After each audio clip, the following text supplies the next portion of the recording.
All right, good morning. Happy Tuesday, and I hope things are good in your world. We had a good night last night. I worked, and then I had some meetings. It went late, and made my way home and had to stop to get some gas. And the gas was right by the Dunkin' Donuts. So I thought, what I'm going to do? I'm going to do what I don't normally do. I'm just going to get some donuts. So we grabbed a few, or I did, and then scooted home. The temperature was waiting on me.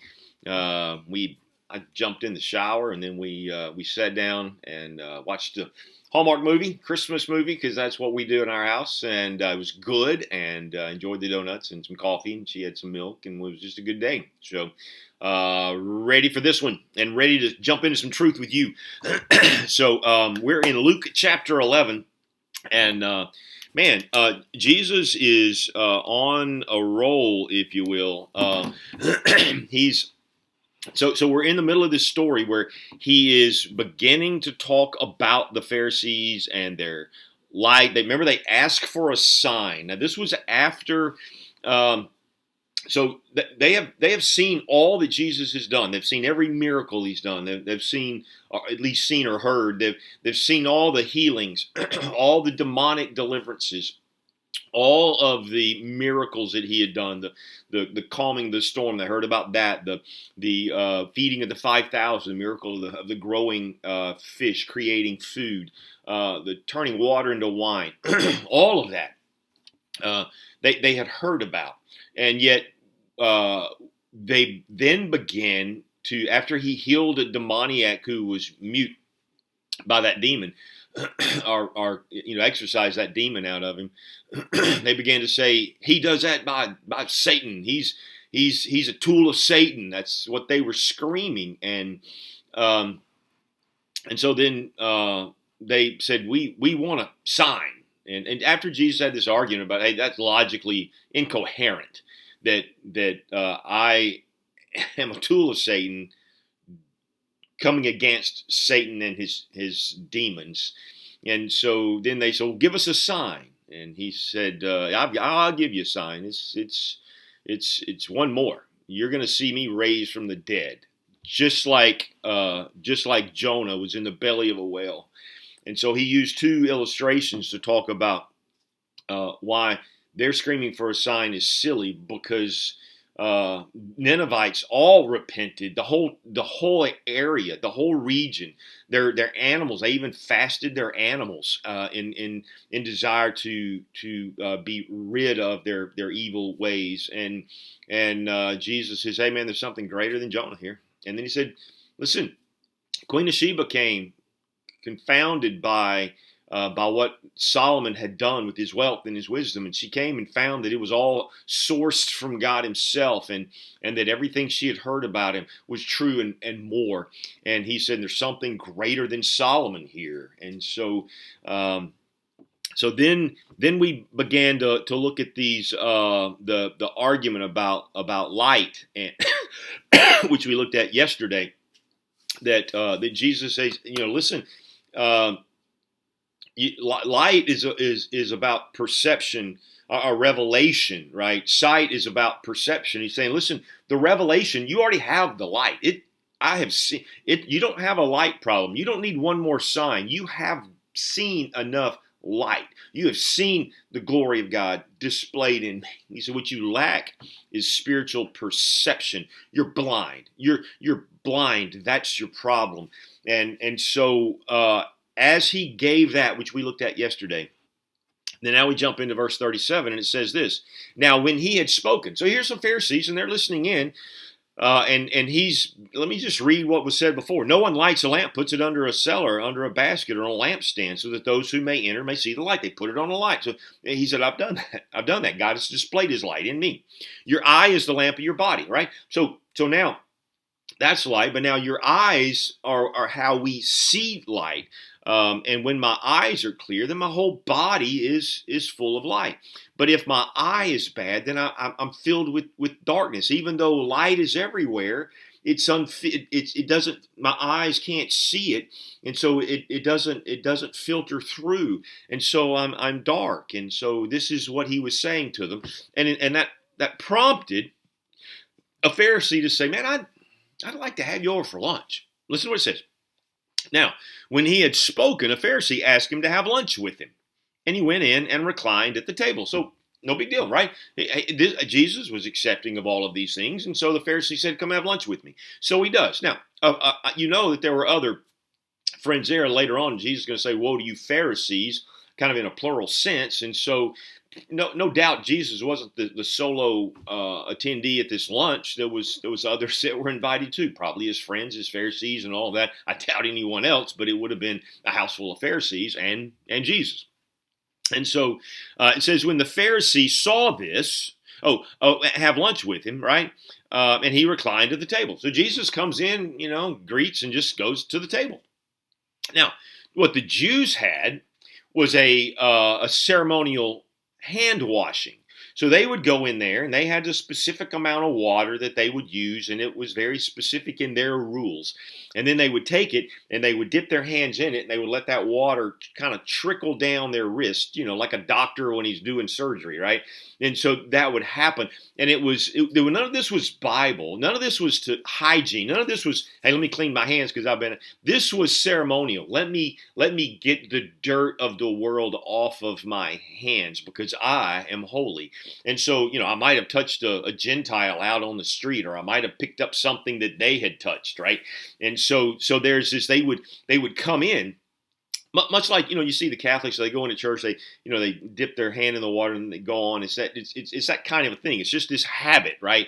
Doesn't really mean much. It's just kind of some symbolic thing that you do, right? And so you do that and you get on in the church, and that's what's happening here. They would just go and they would go to that bowl and they would put their fingers in it and pour that water, and then they would just hold their hands up and kind of shake it and let the water go down. Then they'd go recline at the table. Jesus didn't do that. Now, it says, so verse 38, when the Pharisee saw this, that he just went straight to the table, he was surprised that Jesus had not first ceremonially washed before the meal. Now, not in the Bible, in their Mishnah, in their list of rules that they had created this. And so Jesus, knowing what he's thinking, it says, but the Lord said to him, now you Pharisee, listen, this is straight and to the point, right? So he speaks about that ceremonial washing and all of that, and Jesus didn't play the game. And so then Jesus responds to it, because obviously they're all looking around like, maybe they're even whispering, did you wash his hands? What's up with this, right? And so Jesus says this, but the Lord said to him, now you Pharisees clean the outside of the cup and of the dish, but your inside full of greed and wickedness. Wow. Hey, well, welcome to dinner with Jesus, right? So they're reclining at this table, and Jesus sees all the dishes, and so then he begins to use that as an illustration. He says, you know what's interesting is that you Pharisees, you clean the outside of the cup. Now, he's not talking about cups and plates and dishes. He's talking about their life, and that's where we're going to get in just a minute. But he says, now you Pharisees clean the outside of the cup and of the dish, but inside is full of greed and wickedness. Now, he's used that metaphor time and time again. You clean the outside, but the inside of the dish is full of just crud, right? Who would want to eat a cereal bowl where I don't care what the outside of the bowl looks like. I want to make sure the inside's clean, right? And then he would say, you're like whitewashed tombs, looks pretty on the outside, but inside, man, you know what's inside there? Just dead bones, just decaying flesh, just dead bones. And so he was always using this external emphasis that the Pharisees do, and he was always focusing on what was going on the inside, that your bowls, you can clean them all up. There's still filth in the bowl. You can paint and repaint all the tombs you want to. It's still full of decaying flesh and bone, right? And so this is his point, and he's speaking of their lives. You can act all moral if you want to, and you can act all high and mighty and go through your little ceremonies and feel good about your rituals and all that. You're still unclean folk. You're still greedy and wicked. And so don't miss this point. This is what he's saying. But the Lord said to him, now you Pharisees, you clean the outside of the cup and the dish, but inside is full of greed and wickedness. Now, this is him. Listen, and they were greedy. They loved the praise of men. They knew that they could get people to give to the temple and all the tax and all of that, and they would pilfer that off. And they were some of the wealthiest people around, much like a politician. You go in office with not much, and the longer you stay, the bigger your pockets. That's the Pharisees. And so he's looking at them and he's going, man, you know what you are? You're going through this whole ceremonial thing, making people think you're something, but inside, you know what you are? You're just greedy slime balls. You're just greedy and wicked, right? Listen, greed causes people, it always brings sin with it, right? If you're greedy, then it will bring with it all sorts of things. A selfishness, a self-absorption, lying, deceiving, conning, right? Stealing, pilfering, right? All of those things happen. All of these wicked things come. And so this is what he's talking about. And he says, you can't compartmentalize. Listen to what he says in verse 40. It's crazy. You foolish ones. Now, that's not like, I mean, it is. It's more like a naive one. You naive ones, right? You foolish ones. Did he who make the outside not make the inside also? God who made listen, God made you. He made the skin, flesh, and bones, but he also gave you a heart, and he gave you a soul. This is who you are.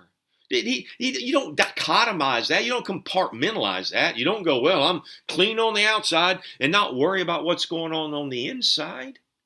This is religiosity. This is moralism. This is let me look good on the outside. Forget what's going on the inside. Let me play the con game. This is all that is. This happens to be, I think some would say, the majority of people on the planet. Everybody believes they're moral. Everybody believes they're good. Nobody wants to go, I'm just despicable. Most believe they're good, and they play the game well. And Jesus is saying, man, that no, you can't compartmentalize. That's why he says it's not what goes into a man that defiles a man, but it's what comes out of a man. You keep working on whatever's going on the outside. This is Jesus. This is the same thing, the lesson with David, right? Man looks at the outward appearance. What is God looking at? The heart. So when he sees you and me, he's looking at our heart. That's what he's looking at. That's where he works. That's what he does. And so Jesus says to this man, you foolish one, did he who make the outside not make the inside also? But give that which is within as a charitable gift, and then all things will be clean to you. What's he saying? Hey, give God your heart. Don't give God all this activity. Give God your heart. Give that which is within as a charitable gift, as an offering to God. God, here's my heart. Take it and seal it, right? This is what he's saying. This is what you should be doing. You're so focused on all the stuff. Give him your heart. And then you know what happens? Everything that comes with it is clean. Then your actions are clean because the inside is clean. Man, it's an unmistakable deal which Jesus is trying to teach here. So then he goes on and he begins to give this woe. But woe to you, Pharisees, right? So now he's saying, hey, listen, this is what you should be doing, but you're not. Shame on you. Whoa. Come on. Wake up. Woe to you, Pharisees. So he's gotten their attention now. I don't even know if they had a meal. I don't know what's going on. He just sits down. He knows what they're thinking and just begins this tirade. Maybe servants are still bringing out food. Maybe they're starting to munch on it. I don't know. But I get this picture that they're all zeroed in, and some are wanting to be offended, but yet he is their guest, and it's crazy what's happening. Now, we're going to read later on because we'll see this encounter tomorrow. We'll see another encounter at the same area. But let's just finish this one. He says, but woe to you, Pharisees, for you pay tithes of mint, rue, and every kind of garden herb, right? So when you tithe, you don't just throw some money. You're looking at your mint, and you're looking at the little bush, really, of mint. And you go, let me get 1/10 of it. And so you're counting all the leaves. And then, you got 35. So now you're going to get 3.5 of those leaves. And you're going to give that. And you're tithing of your every kind of garden herb, right? He's saying you're tithing all of that. The rue that you're making to make your sauces with. You do it and you go, let me get 1/10 of it. And let me put it over here, right? And let that be a sacrifice to the Lord. And he goes, yet you ignore justice and the love of God. right? He's like, man, you're so focused on all this stuff, this ritualism, but you're lacking the weightier things of what? Justice and love. What prophet Micah said, Hear, O Israel, the Lord thy God, here's what he desires of you, that you would do justly, you would have mercy, and you would walk humbly with God. That's what the prophet said, and the Pharisees are doing the exact opposite, and so Jesus is slamming them about that. He says, but these are the things you should have done without neglecting the other. I'm not saying don't tithe. I'm not saying don't, do all those things. He's just saying, I'm saying do it from a clean heart, because your righteousness is as filthy rags unless your heart has been transferred. And so this is the point, man. Don't miss this. This is sheer, raw, lovable truth coming at them to define what their ultimate issue was and how to solve it. And so then he goes a little deeper. Woe to you, Pharisees. So first it was like, hey, you got all this religiosity going on, yet you're not even looking around to see the injustice that's happening and the cold callousness that's happening among the poor and the least of these.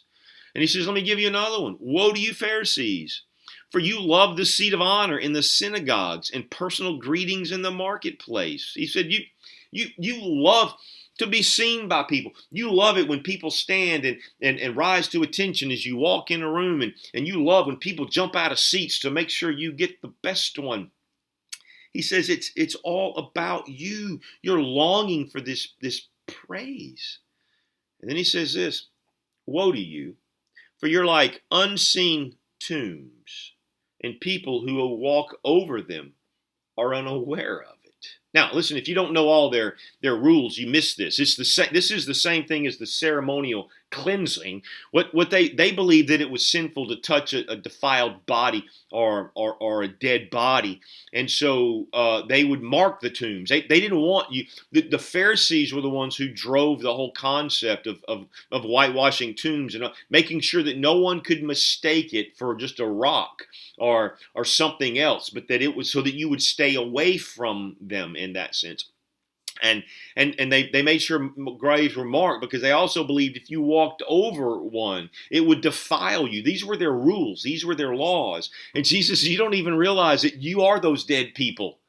You are that. You are the ones that they should be avoiding. You're the ones that are defiling everybody. This is a slam, a hard one. Listen to what he says again.